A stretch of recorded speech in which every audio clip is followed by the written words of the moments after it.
Lo ideal es que trabajes en una zona donde pase mucha gente y te pueda ver. Puede ser una playa, puede ser una feria, un evento, un centro comercial, etc.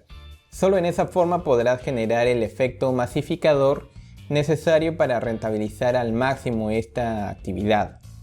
También es importante que te conectes bien con la gente, que mantengas una buena actitud y disposición a los clientes. De nada sirve que tengas la mejor y la mejor ubicación si vas a mantener una mala actitud con la gente. Tienes que tener la mejor actitud, ánimo, disposición y energía.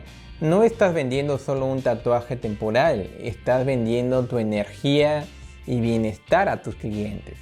Los haces sentir mejor.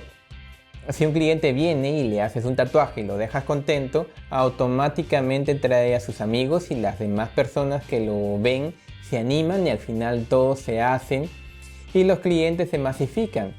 Es muy importante que la gente te vea,